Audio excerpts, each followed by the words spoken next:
հեռուստադիտողներ, երկրի եթերում Խաչիկյանի խոհանոցը հաղորդումն է եւ ես ձեզ համար այսօր կպատրաստեմ մի հետաքրքիր ուտեստ, որ շատ է դուր գալիս ինչպես մեր հեռուստադիտողին, այնպես էլ այն մարդկանց, ովքեր որ օգտվում են։ Դրա համար առաջինը մենք կաղապատենք այն հատվածը, որ մենք օգտագործելու ենք։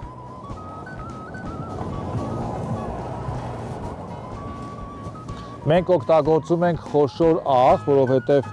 խոշոր աղը դա հնարավորություն է, որ ինքը ճիշտ ներդաշնակ աշխատի մթերքների հետ, եւ մենք այսօր ձեզ համար կպատրաստենք քարերով ապուր, որպեսզի մենք մեր ժամանակը ճիշտ օգտագործենք, սկզբից կրակը կվառենք, հետո կանցնենք մթերքների մշակմանը։ Մենք այստեղ օգտագործում ենք փայտ, տեսնում եք հաճարենու փայտ, ինչպես նաեւ պտղատու ծառերի փայտ, այն մենք դասավորել ենք հնդկացիական ձևով, գիտեք մենք ունենք մի քանի ձևեր կրակ վառելու, սկզբից փոքր կտորներ անշուշտ,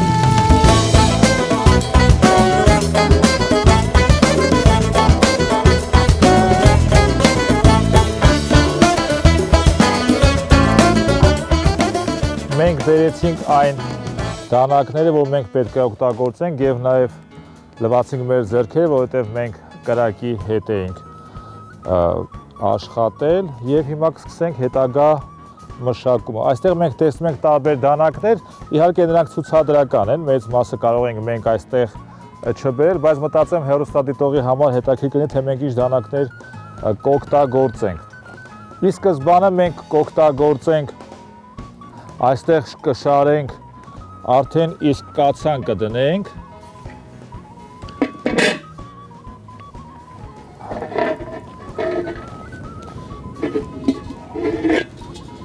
Կացան հիմա դրեցինք, կշարենք որոշակի քանակությամբ քարեր, թույլ կտանք, որպեսզի նրանք տաք անան,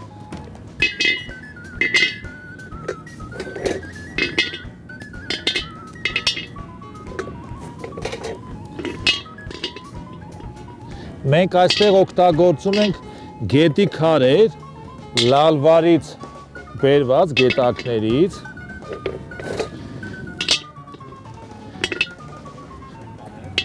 իրենք գլաքարեր են, կավելացնենք ձետ,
ենք խոշորանում, որպեսզի ինքը չդառնա, այլ պահի իր քաղցր հատկանիշները։ Օգտագործում ենք միսը, որպես միս մենք օգտագործում ենք տավարի միս։ Հիմա մեր ձեռքի տակ է նեպալյան մարտական դանակ եւ սովորական խոհարարական դանակ։ Մեզ անհրաժեշտ կլինի 70-ից 80 գրամանոց կտորներ,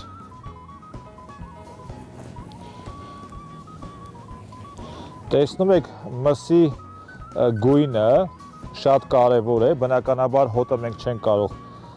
փոխանցել դեռևս հեռուստատեսություն, շատ կարևոր է թարմությունը, եթե նկատում եք, երբ որ մենք սխում ենք մսին, ինքը անմիջապես հետ է գալիս, նշանակում է, որ ինքը թարմ է։ Հիմա իրեն բաժանում ենք։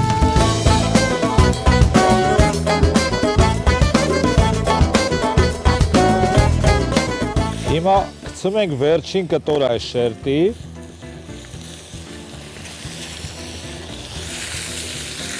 ավելացնում ենք մեր գաղտնի զենքը, որ սպիտակ գինի է,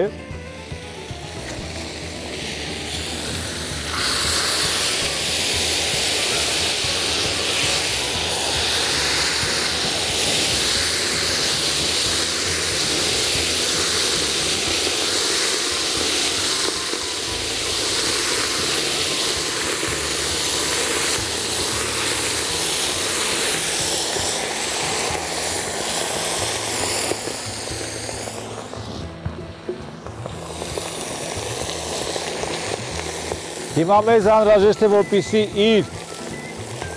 սպիրտային մասը դուրս գա եւ մեզ անհրաժեշտ է գինին ոչ թե որպես սպիրտային հեղուկ, այլ զուտ որպես խաղողի հյութ։ Մենք այստեղ օգտագործել ենք սպիտակ անապակ գինի եւ հիմա տեսնում եք, որ ինքը միսը սկսեց կեղևապատվել գեղեցիկ կերպով, ավելացնում ենք քարերը։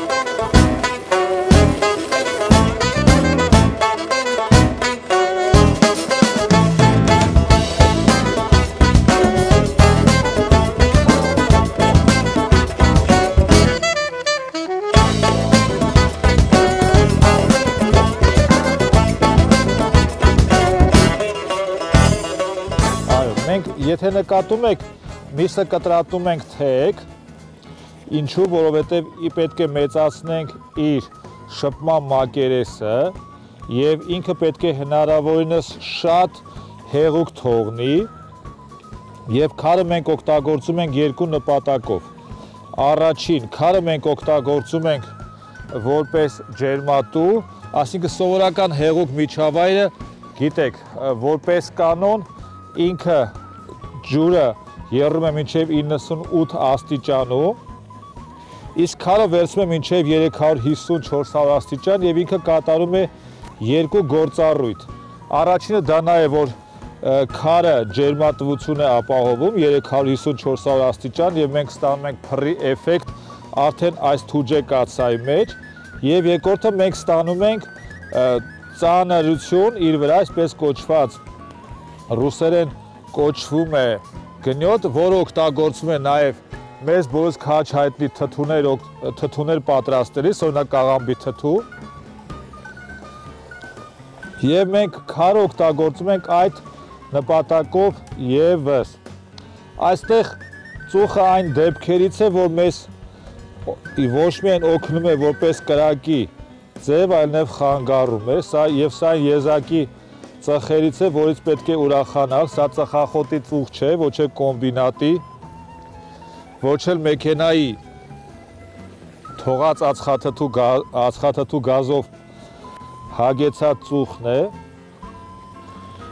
եւ այս գեղեցիկ շերտերը տավարի մսի մենք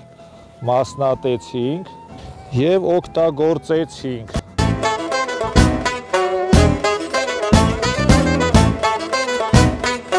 Հիմա մենք քարերը շարում ենք կրկին անգամ վրան։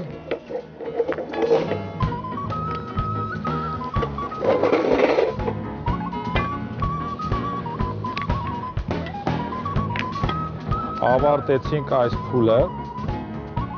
Մենք այստեղ օգտագործելու ենք կանաչին կտրելու համար մենք օգտագործենք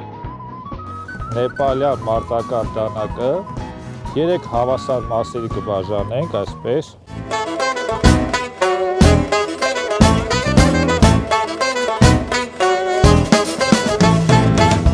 Հիմա մենք փայտ ենք ավելացնում,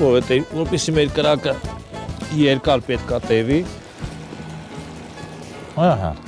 Այսքան կրակը բավարար է։ Հիմա մենք կկտրատենք մեր մնացած ինտեգրենտները։ Սա տեսնում եք մեր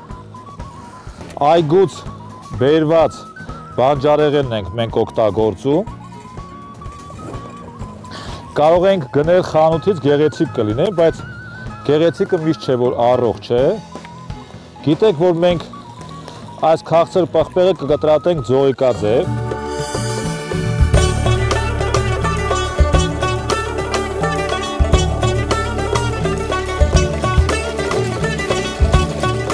Մենք ունենք բավականին հետաքրքիր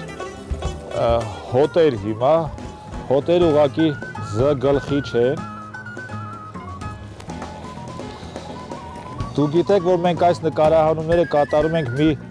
եզակի և ֆանտաստիկ վայրում և մեր հետևը երևում է Աղթալայի Սուրբ Մարիամ Աստվածածին եկեղեցին, որ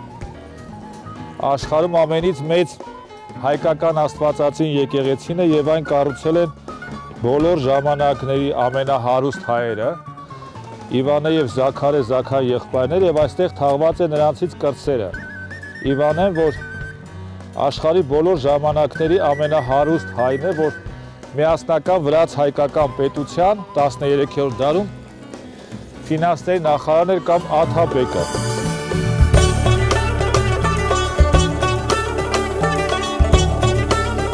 Հիմա մենք ավելացրեցինք քաղցր պղպեղը, կամ այսպես կոչված բուլղարական պղպեղը։ Նաև մեզ անհրաժեշտ կլինի 2 հատ կծու պղպեղ։ Մենք այն չենք կտրատի, պարզապես համ հաղորդելու համար այսպես կկիսենք։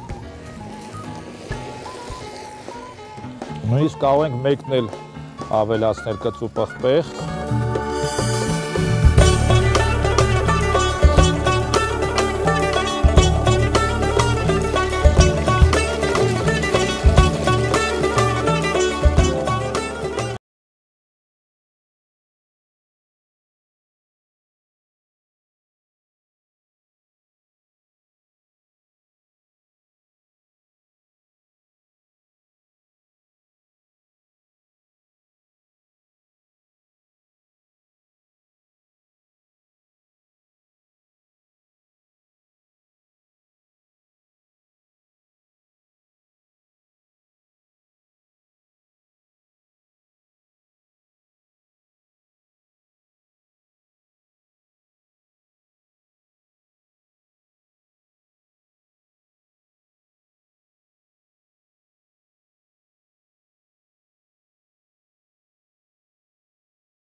Աղ։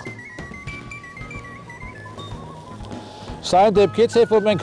բաղադրատոմսը նայում ենք ըստ աշկաչափի, որովհետև ոչ մի խոհարար ինքը անշուշտ կան կողմնորոշիչ քաշեր, բայց մենք ելնում ենք ըստ աշկաչափի, որովհետև խոհարության մեջ կարևոր է զգալ մթերքը։ Այսքանը բավարար է։ Սիրելի հեռուստադիտող, մենք ինչ ունենք։ Մենք ունենք մի իրավիճակ, երբ որ մենք շարեցինք քարերը, օգտագործեցինք ձետ, որպեսզի այդ քարերը չայրվեն եւ հետաքրքիր համ տանք, օգտագործեցինք գինի, որից անհրաժեշտ էր մեզ այդ խաղողի հյութի համը, այնուհետ սոխ լցրեցինք մեծ քանակությամբ, որովհետեւ սոխը բավականին լավ է աշխատում մսի հետ, հետո վրայից կրկին անգամ քարեր, սոխ, միս, քարեր, հետագայում մենք քարերի վրա ձևավորեցինք կանաչեղենից հետաքրքիր բարձիկ, քաղցր պղպեղ, լոլիկ, կծու պղպեղ համի համար, ինչպես նաև տարբեր համեմունքներ։ Հիմա մենք ինչ կունենանք, երբ որ փակենք կափարիչը, այս պղպեղի եւ լոլիկի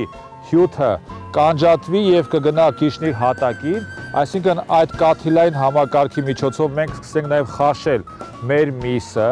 այնուհետ երբ որ կհասնի հատակին ինքը կսկսի գոլորշիանալ, այսինքն շոքին կբարձրանա եւ մենք կունենանք մի իրավիճակ, երբ որ մեր միսը կսկսի շոքե խաշվել։ Այսինքն միաժամանակ երկու process կունենանք մսի մշակման, դա այն է, որ մենք կխաշենք միսը այդ հյութերով եւ կշոքե խաշենք արդեն երբ որ գոլորշին կբարձրանա։ Ինչպես նաեւ քարերի միջոցով մենք կստանանք մի իրավիճակ, որը եւ ջերմային հարված կստանա մեր միսը, ինչպես նաեւ այն կծառայի որպես ծառայություն, որպեսզի հյութերը բավականին լավ իր մեջից դուրս գան։ Վերջում կունենանք մի ուտեստ, որը մենք կծամենք ոչ թե ատամներով, այլ շրթունքներով եւ որը ուղղակի կհալվի մեր բերանի մեջ։ Հիմա մենք կփակենք կափարիչով եւ կսպասենք եւս 2-2.5 ժամ եւ կունենանք փայլուն ուտեստ, որ կըմբոշխնենք մեր ստեղծագործական թիմի հետ մեկտեղ։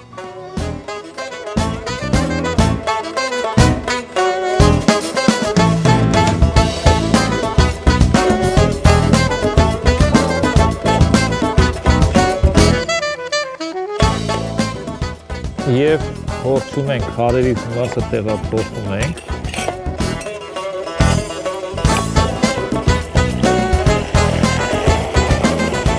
Ձայները լսում ենք ախորժաբեր, մեր ավանդական լավաշով։ Պետք է ասեմ, որ մենք ստանալու ենք երկու համ, մոտ է լինելու և խաշլամային, և խորովածին համերը։ Նկատում եք ինչքան գեղեցիկ ինքը կարմրատակել է, կարելի ասել շառագունել է գեղեցիկ աղջկա նման, այն աղջիկները, որոնք որ դիտում են Երկիր մեդիայի եթերը եւ հիանում են Երկիր մեդիայի ստեղծագործական խմբերի աշխատանքներով, մենք այն կփորձենք մեր ավանդական ձևով, այն է կպոկենք լավաշի մեկ կտորը, ինչպես որ մեր պապերը կանեին, մի կողմ թողնենք դանակը եւ պատառաքաղը, կվերցնենք միսը եւ այն կըմբոշխնենք։ Նկատում եք, որ հալվում է ուղղակի բերանում, կուզեի ինչպես ընդունված է հայկական սեղաններում, բաժակ բարձրացնել մեր անմահական, անարատ, անապակ գինով եւ խմել Երկիր մեդիայի հեռուստադիտողի եւ ստեղծագործական կազմի համար այն հեռուստադիտողի, որ այսքան աներեր հետևեց մեր եթերին, այն սպասումով, որ մենք հաջողված ուտեստ կունենանք։